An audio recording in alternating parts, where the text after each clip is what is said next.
¿Te imaginas que me case contigo? ¡Qué iluso! Soltó una carcajada tras mi propuesta de matrimonio frente a todos. Mi respuesta fue un simple tienes razón. Me retiré de la reunión, hice mis maletas en silencio mientras la fiesta continuaba. Ella regresó a un hogar vacío y a mi mensaje final, imagínate creer que me quedaría. 7 días después, la encontré llorando desconsolada en la puerta de mi nueva casa. Mi nombre es Salvatore, tengo 30 años, y esta es la historia de cómo Alessia creyó que podía humillarme sin consecuencias. Nos conocimos en el taller de su padre, Vincenzo. Él tenía una empresa de mantenimiento de flotas, y yo acababa de entrar como técnico especializado en maquinaria pesada.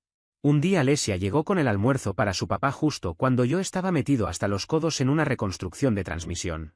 Tenía grasa hasta los hombros y parecía una pieza más del motor. Ella se rió cuando hice un comentario sobre el camión peleando conmigo y empezó a hacerme preguntas sobre el trabajo, como si de verdad le interesara. No fingía. En ese momento, al menos. Durante el primer año todo fue sencillo. Cocinábamos juntos los fines de semana. Ella preparaba los ingredientes y yo me encargaba del fuego. Cenábamos en el balcón viendo el atardecer. A veces me llevaba comida al taller, se sentaba en un balde volteado y me hablaba mientras yo trabajaba, preguntando por los motores como si fueran personas. Se llevaba bien con mi amigo Enzo. No se quejaba cuando yo llegaba a casa oliendo a diésel. Incluso parecía orgullosa cuando me ascendieron a técnico principal. Una noche, unos 8 meses después de empezar, su auto se averió en la autopista. Conduje 40 minutos para ir por ella, reparé el alternador en un estacionamiento con una linterna entre los dientes, y me miró como si la hubiera sacado de un edificio en llamas. Me dijo que se sentía segura conmigo como nunca antes. Sus padres también me querían. Vincenzo me trataba como al hijo que nunca tuvo. Me enseñó cosas del negocio que iban mucho más allá de apretar tornillos. Su madre, Rosalie, siempre me mandaba a casa con sobras de la cena del domingo y una vez me dijo en voz baja que yo era el primer novio de Alessia que realmente le agradaba. Pero todo empezó a cambiar alrededor del mes 14. Alessia consiguió un ascenso en su trabajo de finanzas en el centro. Oficina nueva. Compañeros nuevos. Amigas nuevas, Giulia y Bianca. Ellas me miraban como si fuera un mueble viejo que no combinaba con su nueva decoración. De pronto, mis botas de trabajo junto a la puerta eran una vergüenza. Mi camioneta hacía demasiado ruido. Mis manos nunca estaban lo suficientemente limpias para los restaurantes que ahora quería visitar. Aún así, me quedé. Porque recordaba quién había sido ella antes. Porque Vincenzo y Rosalie seguían tratándome como familia. Y porque soy terco y creía que la mujer de la que me enamoré todavía estaba ahí, en algún lugar. La noche en que todo se rompió fue el cumpleaños número 30 de Alessia. Sus padres organizaron una fiesta enorme en su casa. Más de 50 personas, familia, amigos, compañeros de trabajo. Vincenzo colgó luces en el patio. Rosalie cocinó comida suficiente para un ejército. Yo ayudé desde el mediodía, moviendo mesas, colgando decoraciones, ajustando el sonido. Y también llevaba 3 semanas con un anillo en el bolsillo. $1.400. Un solitario redondo. Era el que ella había señalado en una vitrina meses atrás, cuando todavía señalaba cosas por gusto y no por su valor de reventa. Mi plan era simple, esperar al pastel, apartarla, proponerle matrimonio en privado.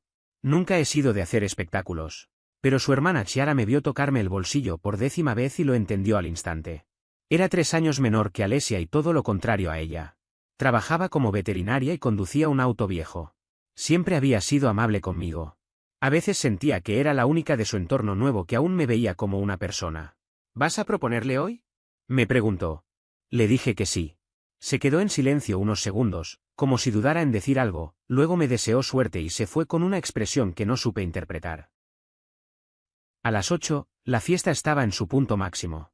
Alessia estaba en el patio con Giulia, Bianca y varios compañeros de trabajo. Cuando el pastel terminó y la gente empezó a dispersarse, le hice una seña para que viniera conmigo a un lado de la casa. Ella puso los ojos en blanco, pero fue. Sus amigas la siguieron como siempre. Le pedí hablar a solas. Ella dijo que lo que tuviera que decir, podía decirlo delante de todos. Giulia sonrió con desprecio. Bianca sacó su teléfono. Debí irme. Pero ya tenía el anillo en la mano. Me arrodillé. Le dije que la amaba. Que esos 3 años habían significado todo para mí. Que quería pasar el resto de mi vida con ella. El silencio fue insoportable. Entonces Alessia se rió. ¿Hablas en serio?, dijo fuerte, para que todos escucharan. Más gente se acercó. Vi a Vincenzo y Rosalie paralizados. Alessia me miró con puro desprecio. Salvatore, eres mecánico. Arreglas camiones. Hueles a motor. ¿Y crees que me voy a casar contigo? Julia soltó una carcajada. Bianca estaba grabando. Ha sido divertido, continuó Alesia. Eres estable. ¿Pero casarme contigo? ¡Qué delirio! ¿Te imaginas pensar que me casaría con él? No dijo contigo. Dijo él. Yo merezco más que esto, agregó. He estado esperando algo mejor. Tú solo estabas ocupando el espacio. El patio quedó en silencio. Rosalie se tapó la boca. Vincenzo parecía destruido. Chiara empujaba a la gente para llegar hasta nosotros, con el rostro lleno de furia. Y yo entendí que todo había terminado. Cerré lentamente la caja del anillo y me incorporé con calma, sacudiéndome el polvo de la rodilla. A mi alrededor, todos observaban en silencio, esperando que me quebrara, que rogara o que armara un escándalo. No ocurrió ninguna de esas cosas. Miré a Alesia, luego a sus amigas sonriendo con burla, al teléfono que aún grababa todo, y algo dentro de mí simplemente se apagó. Fue como si un interruptor invisible se hubiera accionado. Tienes toda la razón, dije con una voz que ni yo mismo reconocí. Fue un error mío. No levanté el tono ni añadí dramatismo. Giré sobre mis talones y caminé hacia la salida lateral. No corrí. No di portazos. Avancé como alguien que por fin entiende algo que llevaba demasiado tiempo negando. Escuché a Vincenzo llamarme a lo lejos. Oí a Chiara decirle algo afilado a Alesia. Percibí el sollozo de Rosalie elevándose por encima del murmullo. No me detuve. No miré atrás. Subí a mi camioneta, encendí el motor y me alejé de 3 años de mi vida como quien abandona un sitio de trabajo al terminar el turno. Solo tenía un objetivo claro, regresar a casa, recuperar lo que era mío y desaparecer. Alesia y yo vivíamos en una casa adosada. Yo la había elegido, 2 habitaciones, un pequeño garaje donde guardaba mis herramientas y un vecindario tranquilo. Yo cubría el 65% del alquiler, aunque sobre el papel ella ganaba más después de su ascenso. Pero Alesia arrastraba préstamos estudiantiles que nunca mencionaba, deudas de tarjetas de crédito previas a nuestra relación y un historial financiero que ponía nerviosos a los propietarios. Yo sostenía la estructura real de la casa mientras ella se ocupaba de mantener una imagen impecable. También llevaba 8 meses pagando su seguro del coche porque había acumulado 2 multas por exceso de velocidad y las tarifas se le dispararon. El año anterior yo mismo había pagado los neumáticos nuevos. Cubrí las facturas del veterinario cuando insistió en adoptar un gato que luego prácticamente ignoró. Puse los servicios de internet y electricidad a mi nombre porque su crédito era peor de lo que admitía. Mientras conducía de regreso, todos esos detalles se alineaban en mi mente como una lista de inventario, cada lazo que debía cortar. Me cambié la ropa elegante por mis vaqueros de trabajo y una camisa de taller. Empecé por el garaje. Solo mis herramientas valían más que todo su armario. Cada llave, cada dado, cada escáner de diagnóstico fue a parar a la caja de la camioneta. Cargué el compresor, el equipo de soldadura y el banco de trabajo que yo mismo había construido. En 40 minutos, el garaje estaba vacío. Después entré en la sala, mis libros, mis discos, el televisor que yo había comprado, el sistema de sonido y los muebles verdaderamente cómodos que ya tenía antes de mudarnos juntos. Dejé atrás sus adornos sin sentido. El gato observaba desde la encimera. Se llamaba Nerone y estaba casi seguro de que detestaba a Alesia tanto como yo en ese momento. Ella lo había querido solo para fotos en redes sociales, y luego lo ignoró durante 2 años. Yo lo alimentaba, limpiaba su caja y lo llevaba al veterinario. Lo miré y él me miró de vuelta. El transportín estaba en el armario del pasillo. Entró sin protestar. Incluso el gato sabía que era hora de irse. En la cocina recogí mis sartenes de hierro, mis cuchillos buenos y la máquina de espresso por la que había ahorrado durante meses. Dejé las ollas decorativas de cobre colgadas en la pared. Encontré toda la documentación de los servicios y llamé desde el teléfono fijo para programar la salida de mi nombre de la factura eléctrica al final del ciclo. Hice lo mismo con el internet y el agua. Todo estaba a mi nombre y en pocas horas sería problema de ella. El seguro de su coche se pagaba automáticamente desde mi cuenta. Cancelé la autorización desde el móvil. Si quería cobertura, tendría que gestionar su propia póliza. 3 horas. Eso fue todo lo que necesité. La casa parecía desmantelada, estantes a medias, espacios vacíos donde antes había muebles. Me senté en el suelo de la cocina junto al transportín de Nerone y saqué el teléfono. La foto de contacto de Alesia seguía sonriéndome. Le envié un solo mensaje. Imagínate creer que me quedaría. Lo envié y la bloqueé en todas partes, una plataforma tras otra. Llamé a Enzo. Contestó al segundo tono. No preguntó qué pasaba. Solo dijo que me esperaría con el portón del taller abierto. 15 años de amistad y jamás me había fallado. Cargué lo último y crucé la ciudad con Nerone tranquilo a mi lado. Enzo ya estaba afuera cuando llegué. Miró la camioneta llena, el transportín y mi cara, y negó con la cabeza. Al fin te mostró quién es, ¿verdad? Le conté que lo había hecho frente a 50 personas en su fiesta de cumpleaños. Guardó silencio un momento. Bien, dijo al final. Ahora puedes dejar de fingir que no lo sabías. Tenía razón. Descargamos todo en su garaje. Tenía una habitación libre para mí. Francesca, su esposa, apareció con bata, evaluó la escena y fue directo a la cocina. Regresó con sándwiches, café y una manta. No hizo preguntas. Solo me dijo que la habitación de invitados tenía sábanas limpias. Más tarde, mientras terminábamos de ordenar, Enzo me preguntó qué había pasado. Le conté la versión corta. Asintió y suspiró. Lo veía venir, admitió. Solo no sabía cómo decírtelo. ¿Estabas convencido de que iba a cambiar? ¿Habría escuchado? Probablemente no. Francesca me dio otra perspectiva al día siguiente. Dijo que conocía bien a personas como Alesia. Algunos ven las relaciones como transacciones, explicó. Siempre calculan lo que reciben frente a lo que dan. Cuando los números dejan de favorecerlos, buscan una salida. Lo que hizo en la fiesta no fue un error. Fue intencional. Quería humillarte frente a todos. Y en ese momento entendí que no había perdido nada. Solo había salido, por fin, de un trato que nunca fue justo.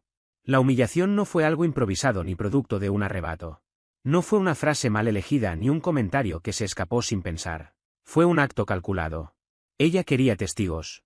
Quería público. Quería una escena.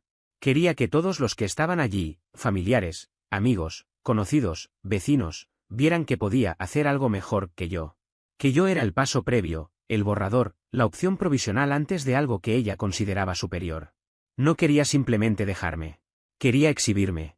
El verdadero colapso no ocurrió en la fiesta ni bajo las luces del jardín ni entre risas incómodas y miradas curiosas. Llegó cerca de las 3 de la madrugada, cuando el ruido ya se había apagado y solo quedaba el eco. Me encontré sentado al borde de una cama que no era la mía, en un cuarto que no reconocía. Las paredes eran extrañas, el aire olía distinto. Tenía las manos temblando, los dedos rígidos, y el pecho tan apretado que me costaba respirar con normalidad. No lloré. No grité. No rompí nada. Solo me quedé ahí, en la oscuridad, con la espalda encorvada y la cabeza baja, dejando que todo me cayera encima como un peso muerto. 3 años de mi vida borrados por un solo discurso en una fiesta de cumpleaños. 3 años de trabajo, planes, promesas y silencios convertidos en material para una broma cruel. Y lo peor de todo no fue exactamente lo que dijo. Fue que lo pensaba de verdad. No había sido cruel por error. No había sido cruel por nervios. Había sido cruel porque, por primera vez, se sentía lo suficientemente cómoda, lo suficientemente respaldada por el público, como para decir en voz alta lo que llevaba guardando desde siempre. Esa noche entendí algo que había estado evitando aceptar durante meses: yo había sido conveniente, no amado. Me permití una sola noche para derrumbarme. No 2. No una semana. Una noche. Después de eso, me prometí que jamás volvería a permitir algo así. No volvería a poner mi dignidad en manos de alguien que la veía como una moneda de cambio. Tomé 2 días libres en el taller. Le dije a Vincenzo que tenía una emergencia familiar. No era una mentira del todo. 1 hora después, me devolvió la llamada. Ya no hablaba como mi jefe. Hablaba como el padre de la mujer que me había destruido públicamente en su propio patio. Salvatore, no sé ni qué decirte, hijo, dijo con una voz cansada, cargada de vergüenza. Rosalie y yo no teníamos idea de que Alesia se sentía así. Estamos devastados. Le respondí con honestidad. Le dije que no era su culpa. Que yo siempre había estado agradecido por todo lo que él había hecho por mí, por enseñarme, por confiarme trabajo, por abrirme su empresa. Incluso le dije que entendería si, después de todo esto, las cosas en el taller tenían que cambiar. Hubo un silencio largo, incómodo, al otro lado de la línea. Hijo, eres el mejor técnico que tengo, dijo finalmente. Tu puesto aquí es tuyo mientras lo quieras. Lo que hizo Alesia no cambia eso. No creo que supiera lo mucho que esas palabras significaron para mí en ese momento. En medio del derrumbe, fueron una cuerda lanzada desde afuera. Esa misma tarde, Chiara me escribió. El primer mensaje fue corto. Demasiado corto. Lo siento mucho. Debí haberte advertido. Le pregunté a qué se refería. Tardó casi 1 hora en responder. Cuando lo hizo, mi teléfono vibró una y otra vez. Una avalancha de mensajes. Me contó que la semana anterior había escuchado a Alesia riéndose con Giulia y Bianca. Estaban sentadas en la cocina, tomando vino, burlándose de lo patético que iba a ser cuando yo le propusiera matrimonio. Alesia ya tenía decidido decir que no. Pero pensaba estirar la relación un poco más porque yo le resultaba útil. ¿Útil? Chiara no sabía cómo decírmelo. Dudaba si era su lugar. La noche anterior a la fiesta, incluso había enfrentado a su propia hermana. Le preguntó directamente si me amaba o si solo me estaba usando. Alesia se rió.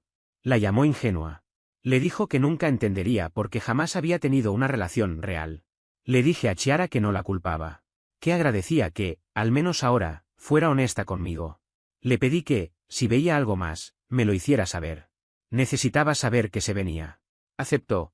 Me dijo que estaba furiosa con Alesia. Que sus padres estaban destrozados. Y que, aún así, Alesia parecía no entender por qué todos estaban molestos con ella. Eso encajaba perfectamente. Siempre había sido ciega a las consecuencias. El primer intento de contacto llegó al tercer día. Número desconocido. Mensaje de voz. Lo escuché una sola vez. No sonaba arrepentida. Sonaba molesta. Salvatore, esto es ridículo. Tienes que venir por tus cosas del garaje. No voy a guardar tu basura. ¿Y por qué está programado el corte de luz? ¿Cancelaste en serio mi seguro del coche? Devuélveme la llamada. Esto es infantil. Ni una sola palabra sobre lo que había hecho. Solo problemas logísticos para ella. Bloqueé el número. Enzo tenía una teoría sobre personas como Alesia. Las llamaba ciegas a las consecuencias. Gente que no podía unir lo que hacía con lo que venía después. En su mente, ella solo había sido honesta. Todo lo demás era una injusticia del universo. Francesca tenía otra teoría. Decía que Alesia sí sabía exactamente lo que había hecho, y que ahora estaba descubriendo lo que pasaba cuando el sistema que la sostenía desaparecía. Su enojo no era confusión. Era pánico. El día 5, cortaron los servicios. Lo supe porque Chiara me escribió preguntando si sabía que se había ido la electricidad en la casa adosada. Le respondí que quizá yo había programado el corte antes de irme. Me mandó un emoji riendo. El día 6, el seguro del coche venció. Chiara se enteró cuando Alesia intentó renovar el registro del vehículo. Hubo lágrimas. Hubo una escena. Los empleados no se conmovieron. El día 7, me llamó el propietario. Alesia había presentado quejas. Le expliqué con calma que yo ya no vivía allí. Que pagaría mi parte de la penalización, pero no cubriría la suya. Me pidió que lo pusiera por escrito. ¿Lo hice? Carta clara. Correo certificado. Desde ese momento, Alesia estaba sola. Todo lo que yo había manejado durante años ahora era problema suyo. Y, por lo que Chiara me decía, no lo estaba llevando bien. El segundo intento de contacto llegó el día 8. Otro número desconocido. Salvatore, tenemos que hablar, dijo. Ya no sonaba furiosa. Sonaba asustada. Creo que exageré en la fiesta. ¿No podemos vernos y hablar como adultos? Dejé que el silencio pesara. Tú siempre manejabas todo, continuó. No me di cuenta de cuánto dependía de eso. ¿No puedes volver? Me humillaste, respondí. Y dijiste que estabas esperando algo mejor. No lo quise decir así. Lo dijiste como si yo no fuera una persona. No respondió. Ya no es mi problema, dije, y colgué.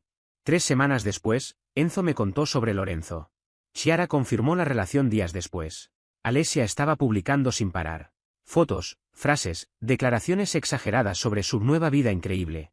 Yo no sentí celos. Solo una extraña y tranquila certeza. Había corrido directo hacia lo que se merecía. Mientras todo eso ocurría en su mundo, yo empezaba a reconstruir el mío con una rutina sencilla y firme.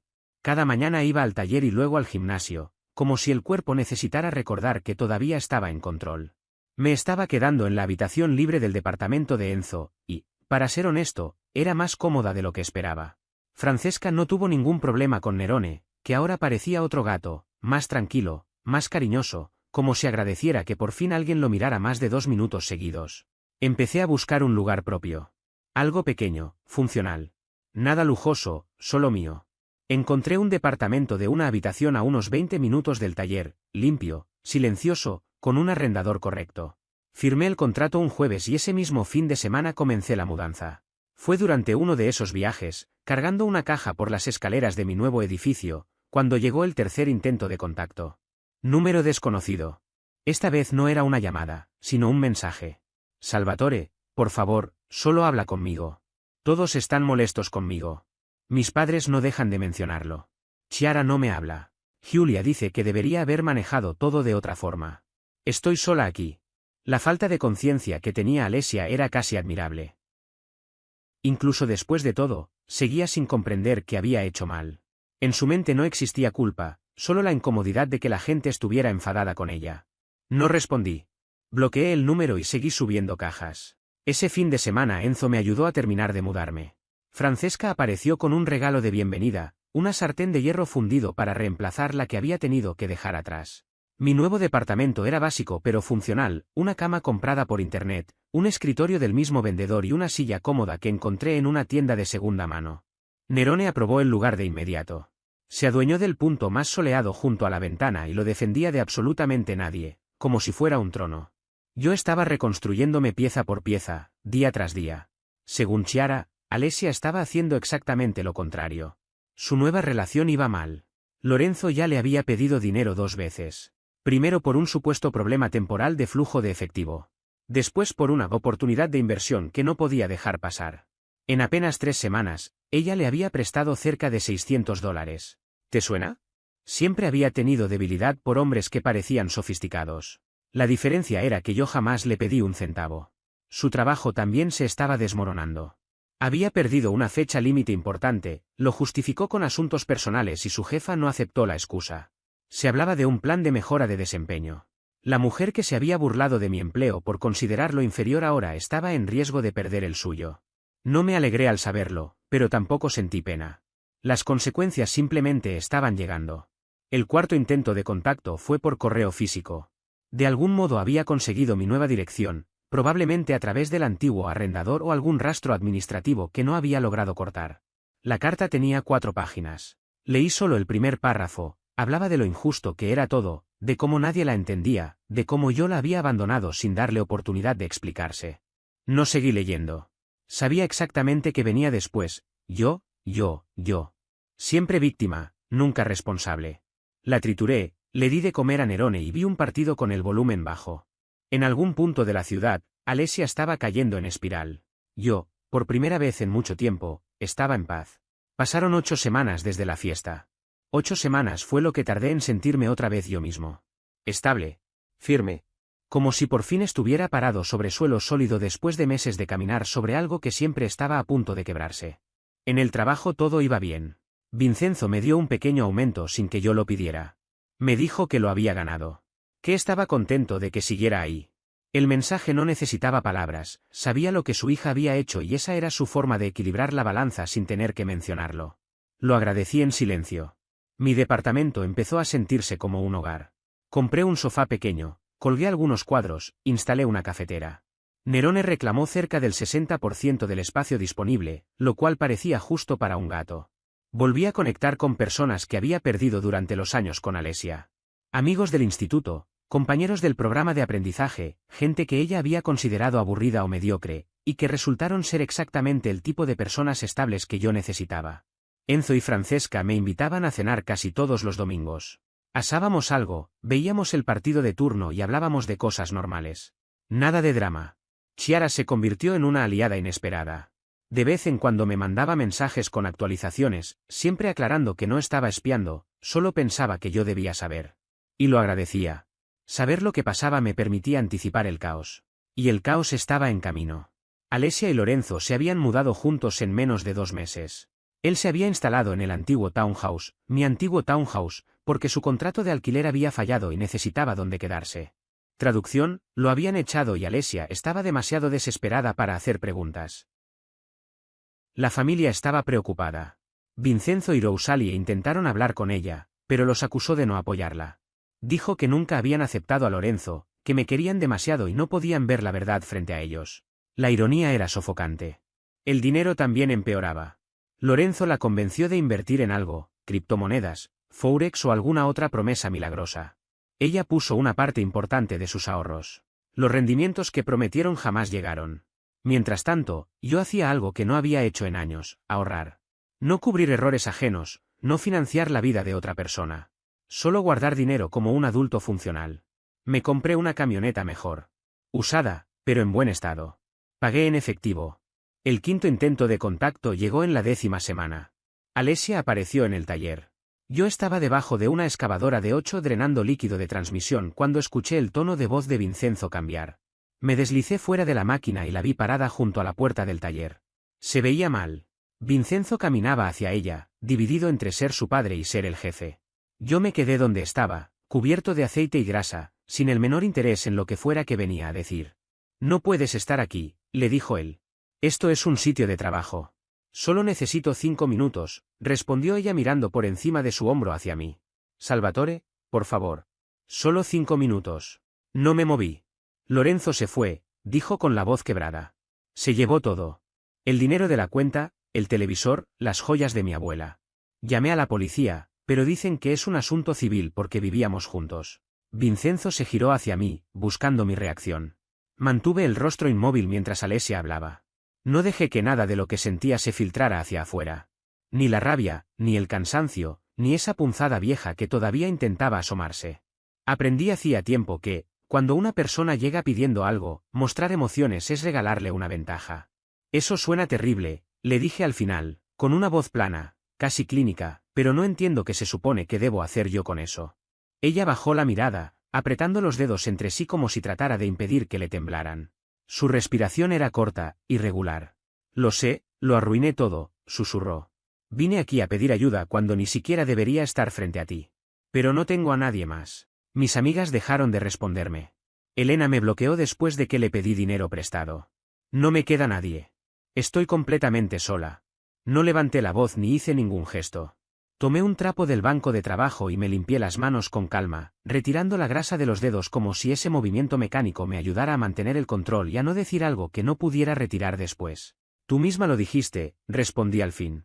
Dijiste que yo solo estaba ocupando un lugar mientras esperabas algo mejor. Que solo estaba manteniendo el asiento caliente hasta que apareciera alguien que consideraras de tu nivel. Y parece que eso mejor sí apareció. Lástima que no haya salido como esperabas. Sus labios comenzaron a temblar. El rostro se le quebró de inmediato, como si cada palabra le hubiera dado un golpe directo al pecho, uno detrás de otro.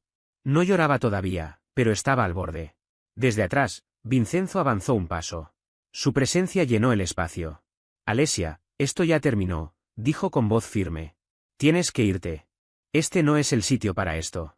No puedes venir aquí a abrir heridas que tú misma causaste. Papá, por favor, intentó decir, con la voz rota, extendiendo una mano hacia él. Pero Vincenzo negó lentamente con la cabeza. No había rabia en su expresión. Solo una tristeza cansada. Ella se quedó quieta un segundo más, como si esperara que alguien cambiara de opinión, y luego se dio la vuelta y salió sin mirar atrás. Cuando la puerta se cerró, el silencio quedó suspendido en el aire. Vincenzo se acercó a mí y apoyó una mano firme sobre mi hombro. No dijo nada. No hacía falta. Era un gesto de apoyo, de respeto, de alguien que sabía exactamente lo que acababa de pasar. Yo volví al trabajo. El fluido de transmisión no se drena solo, y las máquinas no se arreglan con emociones. Durante las semanas siguientes, lo que realmente había pasado con Lorenzo empezó a salir a la luz, pieza por pieza. La mayoría de la información llegó a través de los mensajes de Chiara, siempre directos y llenos de enlaces, y algunos comentarios sueltos de Francesca, que parecía saber más de lo que jamás decía en voz alta. Lo que descubrimos fue peor de lo que nadie había imaginado. Lorenzo no era simplemente un tipo arrogante con traje caro y sonrisa de revista. Era un estafador profesional.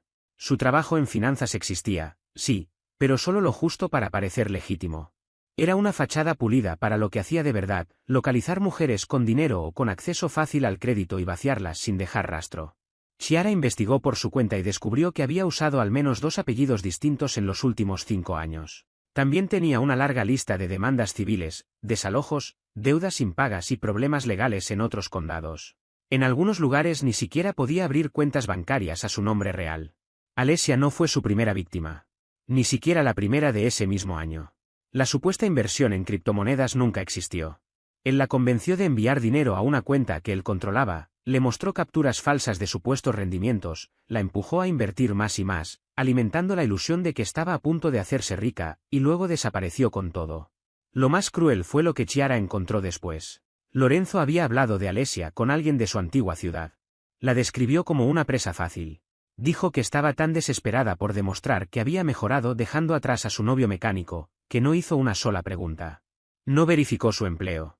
No comprobó referencias. No revisó nada. Según Chiara, Alesia enfrentaba pérdidas cercanas a los $8.000, además de lo que él se llevó cuando se fue.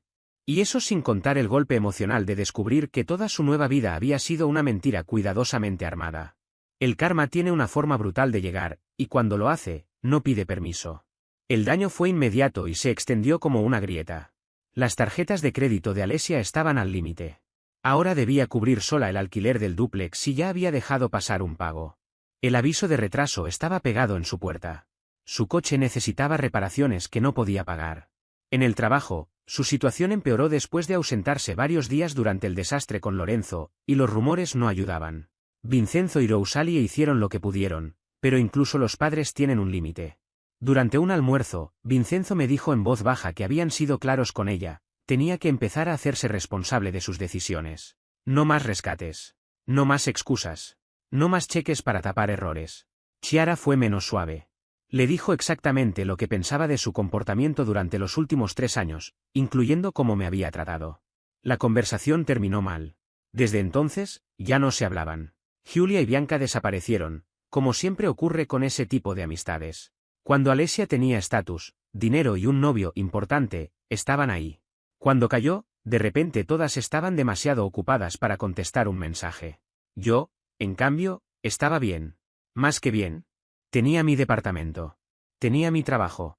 Tenía amigos que sí aparecían cuando importaba. Tenía a Nerone, que se había adueñado por completo de su nuevo territorio como si siempre hubiera sido suyo. Tenía mañanas tranquilas con café junto a la ventana, viendo pasar la ciudad y sintiendo algo que casi había olvidado: paz. ¿Estabilidad? Saber exactamente dónde estaba parado sin preguntarme cada semana cuándo iba a colapsar todo. Semana 14. Volví a casa un jueves por la noche, como siempre. Colgué las llaves, alimenté a Nerone y empecé a pensar que iba a cenar. Entonces sonó el timbre del edificio. La puerta de seguridad solo se abre con llave o con autorización por intercomunicador. Yo no esperaba a nadie. Sí, respondí. Salvatore, soy yo, por favor déjame entrar. La voz de Alesia sonaba distinta. Frágil. Desesperada. Nada que ver con la seguridad burlona de meses atrás. No respondí. Me quedé mirando el aparato, escuchando su respiración al otro lado. Sé que estás ahí, dijo. Puedo ver tu camioneta desde aquí. Por favor, solo 5 minutos. Después me voy. Te lo prometo. Pensé en ignorarla. En dejarla ahí hasta que se rindiera. Pero la curiosidad ganó. Le di acceso y caminé hasta la puerta de mi departamento. No la abrí de inmediato. Cuando subió las escaleras, parecía una persona completamente distinta. No la mujer segura y pulida que se había burlado de mi propuesta frente a su familia. Esta era alguien vaciado por dentro, el cabello sin lavar, sin maquillaje, usando un suéter viejo que reconocí de años atrás, cuando las cosas aún eran distintas. Tenía los ojos hinchados, la piel opaca, y se notaba que llevaba días llorando. Abrí apenas unos centímetros. La cadena seguía puesta. No me hice a un lado ni la invité a pasar. Me quedé firme en el espacio estrecho, observándola, esperando que dijera lo que fuera que había venido a decir. Intentó asomarse por encima de mi hombro para mirar el interior, los muebles mínimos, el espacio casi vacío, y a Nerone, que había retrocedido hasta su rincón junto a la ventana. El gato la observaba con esa expresión felina llena de desconfianza, como si supiera perfectamente quién estaba al otro lado de la puerta. ¿Puedo entrar?, preguntó Alesia en un hilo de voz. No, respondí sin rodeos. Di lo que tengas que decir. Eso la obligó a mirarme. Tenía los ojos hinchados y rojos, como si llevara horas llorando. Lo perdí todo, dijo al fin. La casa, el auto, el banco va a embargarlo. Estoy viviendo otra vez con mis padres porque no tengo a dónde ir. En el trabajo apenas me están tolerando. Chiara cree que soy una persona horrible. Se detuvo unos segundos antes de añadir. Mi padre casi no puede mirarme. Apenas lo hace. Eso sí me golpeó. Vincenzo siempre había adorado a Alesia. Siempre la defendía, incluso cuando estaba claro que ella estaba equivocada. Que él se hubiera distanciado significaba que algo realmente se había roto. Tal vez Chiara por fin le contó la verdad. Tal vez le dijo lo que había escuchado, como Alesia llevaba semanas planeando aquella humillación pública. Como había ensayado cada palabra. Lorenzo se llevó todo, continuó. Mis ahorros. Mis cosas personales.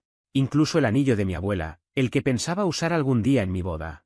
Y la policía no puede hacer nada porque fue cuidadoso. Hizo que pareciera que yo acepté todo. Firmé documentos. Transferí dinero. Lo dejé entrar en mi casa. La ironía no pasó desapercibida. Yo no dije nada. Solo la observé. Respiró con dificultad antes de continuar.